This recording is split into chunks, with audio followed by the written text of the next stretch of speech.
como resposta, é uma criança que tem uma negativa baixa, é uma criança que tem, assim,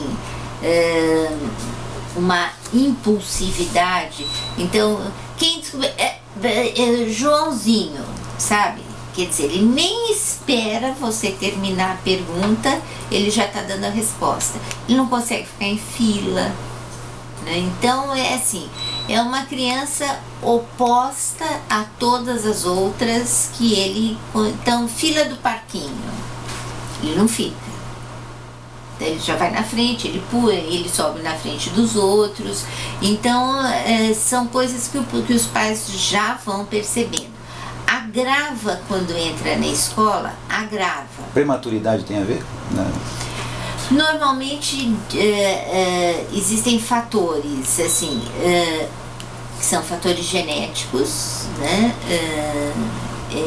Normalmente é uma doença de ordem familiar, né? Fatores de prematuridade, baixo peso ao nascer, que são também significativos, e basicamente na gestação é isso.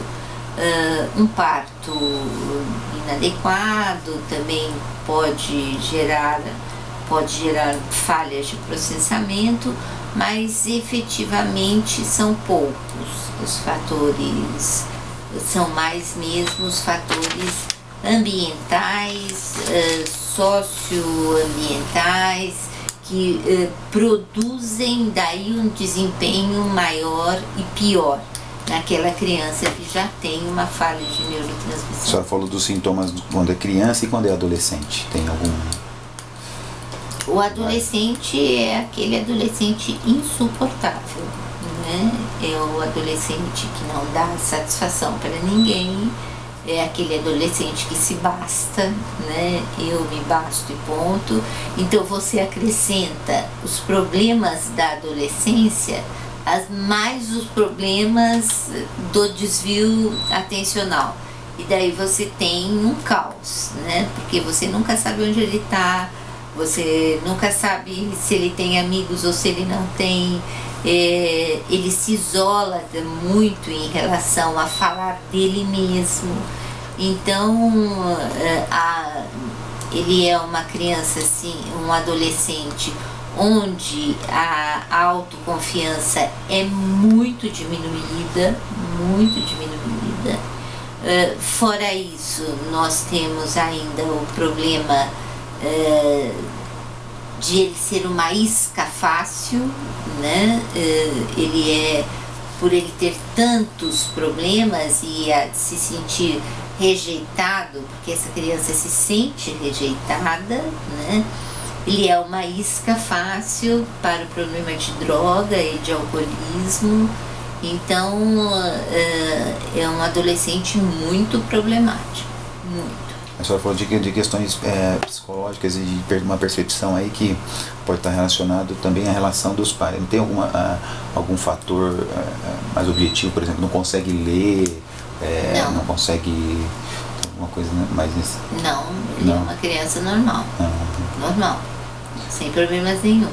Pode ser que ele se distraia e não... Por exemplo, o professor está ditando alguma coisa.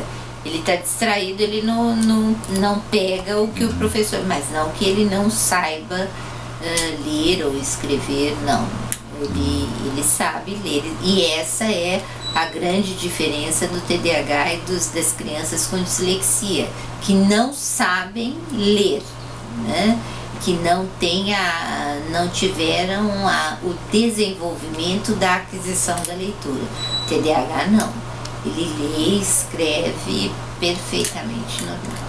Às vezes a escrita é um pouco ruim, mas é por causa da pressa em escrever. E não porque ele tenha, por exemplo, uma disgrafia. Não, é por causa da pressa mesmo em terminar. Ele quer terminar, sabe? Se você propõe uma tarefa, ele quer terminar. É um apressado. Ele faz a tarefa, mas ele quer terminar. E se for muito longa, ele não termina, né? Daí ele já desvia, já vê outras coisas, ele não termina. Só um parênteses, é porque o que me parece é que boa parte dos adolescentes se torna insuportável em algum momento da vida, são extremamente inseguros e geralmente é a fase que gosta de não dar satisfação para a família. O que difere? Então me parece que esse pode ser qualquer adolescente, não só um adolescente com esse transtorno. O que tem alguma coisa que de fato então, difere esse adolescente com transtorno de um adolescente chato, normal? Olha, eu costumo dizer que o TDAH é uma criança que tem emoções extremamente reprimidas. De um adolescente normal, você tira a emoção. Do TDAH, você não consegue tirar, porque ele não se expõe, sabe? Ele não se expõe, não... É lógico, por culpa dele próprio, mas ele não se expõe por medo de se expor. Então, esse é o grande problema. Veja uma criança rejeitada desde os primeiros anos até chegar na adolescência. Ele não vai conseguir se expor mesmo. E a criança é rejeitada mesmo. É rejeitada. Não existe caso de uma pessoa que possa ter, sei lá, os pais são muito pacientes, ou os amigos também são bagunceiros, então não liga muito. Isso pode passar despercebido se tiver um ambiente mais favorável, assim, ao seu por exemplo, que a senhora falou da questão da estimulação. A educação hoje, acho que de um tempo para cá, tem cada vez mais feito isso, né? Que dizem que né, o estímulo é muito importante para a criança. Cada vez a gente ouve mais falar disso, que é mais importante estimular desde pequeno e tal. Então, o ambiente pode favorecer aí você cai em outro problema. Outro dia eu estava falando isso. Na verdade, tudo se exagera um pouco, né? Eu sou a favor do estímulo, dentro da medida certa, porque a pergunta seria: por que dentro da medida certa? Porque eu sou contra pular etapas, assim. Etapas do desenvolvimento devem ser seguidas. Porque a criança fica em pé primeiro antes de andar? Isso tem uma causa, isso tem um motivo, né? Então, por exemplo, para que eu tenho que alfabetizar a criança aos 3 anos, se isso não vai levar ela a nenhum lugar, a nada? E atualmente, por muita estimulação, nós estamos pondo o carro na frente dos bois. E daí, isso não é bom, porque nós estamos transformando a nossa criança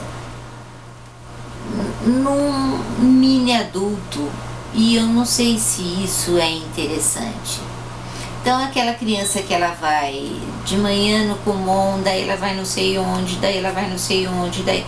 Então, muita motivação e muito estímulo, às vezes, passam a ser até prejudiciais do que o estimular bem e motivar bem. Então, por exemplo, hoje nós já temos pesquisa mostrando que o cérebro de uma criança que lê um livro e diante do computador é completamente diferente. Ela ativa mais diante do computador do que diante de um livro. Mas qual é a vantagem disso? Entendeu? Assim, qual é a vantagem dela ativar mais o cérebro aos 5 anos de idade sem ter ele formado adequadamente? Então, não tem uma vantagem lógica para essa estimulação. E eu sou a favor de estimular e motivar de acordo com a idade que essa criança tem. Só para aproveitar isso, exatamente, a gente vê hoje os pais querem que o filho aprenda, seja alfabetizado em português e inglês ao mesmo tempo, tem uma série de atividades. Isso pode, de certa forma, causar, não digo um diagnóstico errado do transtorno, mas mas de acabar achando que o filho tem um déficit de atenção porque ele não acompanha todas essas atividades. Pode. De começar a querer achar que as crianças têm problemas por não... Pode. Aí, como tratar essa questão? Na verdade, Trata a criança ou isso trata o pai? um fator social, né? E normal, mas é isso mesmo que a gente faz. A gente não trata só a criança, a gente trata o pai e a escola. Porque esse triângulo escola, família e criança, ele precisa ser tratado em conjunto, porque senão não vai dar respostas, né? E hoje, cada vez mais, nós somos reféns de uma sociedade mais e mais e mais pedindo produção. E se eu fico aquém desta produção, o problema não é a sociedade que está pedindo demais, sou eu que não estou conseguindo resolver o problema, não é?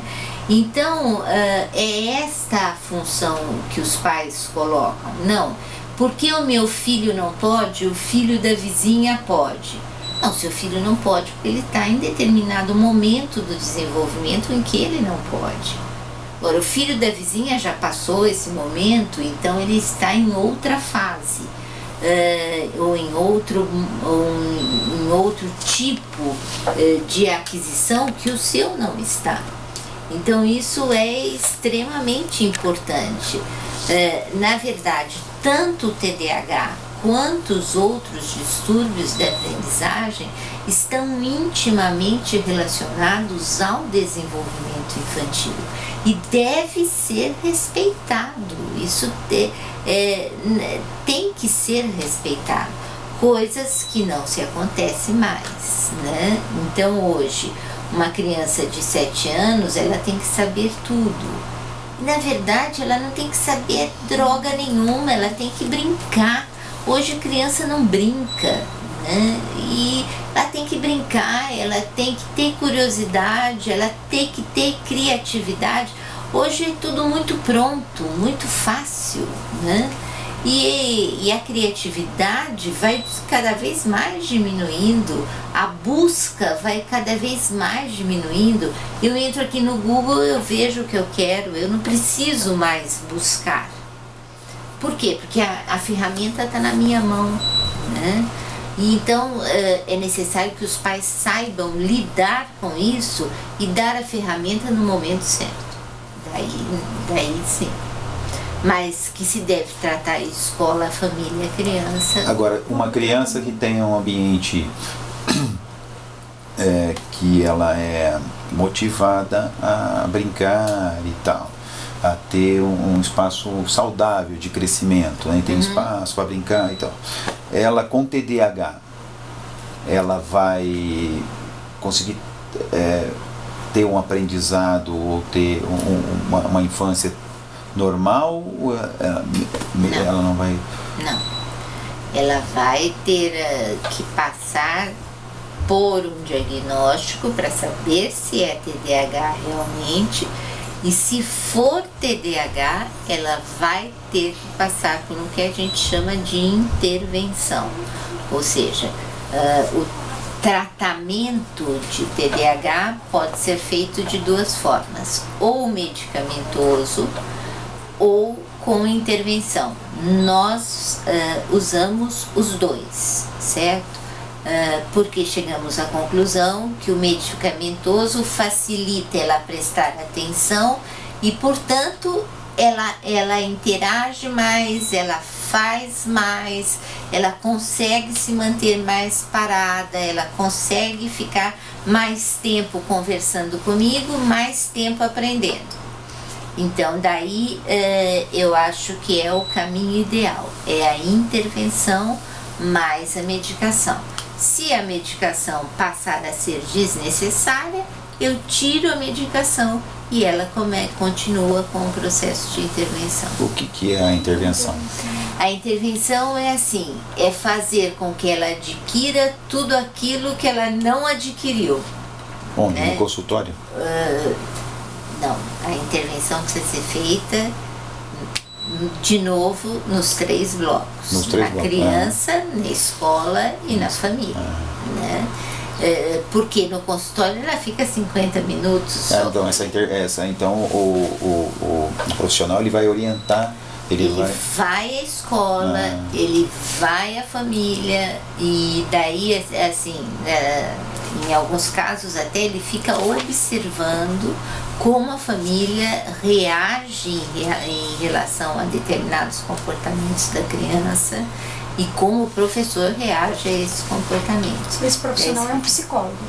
Ou não necessariamente? Depende, pode ser um psicopedagogo, pode ser um neuropsicólogo, né? Aqui, por exemplo, vai quem está mais próximo à criança, né? Então vai o psicólogo, vai o neuropsicólogo, vai o pedagogo, vai o fonoaudiólogo. Então vai aquele que está mais próximo à criança e com o qual ela tem maior afinidade. A gente na pesquisa viu que ultimamente, nos últimos anos, tem havido uma explosão de diagnósticos de TDAH. A senhora concorda com a crítica de que está tendo muito diagnóstico de TDAH e medicalizando muito remédio nas crianças, muita Ritalina, e o que a senhora acha disso? Olha, eu já vou já, são as minhas alunas. Acho que pode falar para elas esperarem um pouquinho. Na verdade é assim, hoje se faz um diagnóstico bem feito. Eu não confio em qualquer diagnóstico. Não confio, por exemplo, num diagnóstico que já venha a criança com TDAH porque ela respondeu um checklist dizendo sim, não, sim, não, sim, não. Daí o médico fala TDAH. Eu não confio nisso.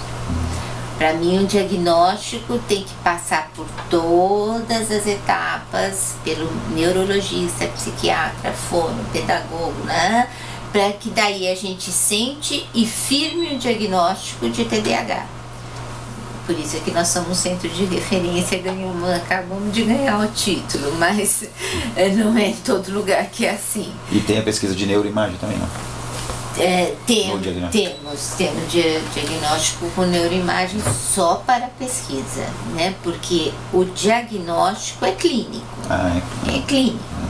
Ele não vai aparecer em imagem nem nada disso.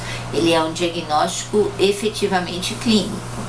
Então, quando eu firmo um diagnóstico e sei que ela tem o problema, daí ela passa para um processo intervencionista e faz todas as etapas dessa intervenção, começando desde as mais básicas, como por exemplo adquirir comportamentos de vida diária adequados, até as mais difíceis, como ficar 5 horas na sala de aula prestando atenção, o que não é fácil.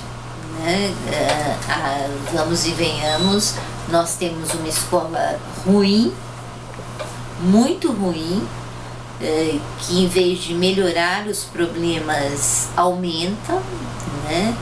E assim, a maioria dos diagnósticos que a gente recebe vindos da escola com a taxa ou o rótulo de TDAH, quando a gente avalia, não é TDAH. Eu costumo dizer que TDAH e transtornos da aprendizagem são raros. E daí a pessoa, como raros? Tem milhões. Não, tem milhões mal diagnosticados, certo? Então é muito fácil eu chegar aqui e falar assim, olha, você tem déficit de atenção, você não prestou atenção no que eu falei. E a porcentagem que a gente vê geralmente, 2, 3, 6% da população, isso? Veja, eu outro dia mostrei um slide numa aula assim, subiu a porcentagem de TDAH e dislexia? Subiu.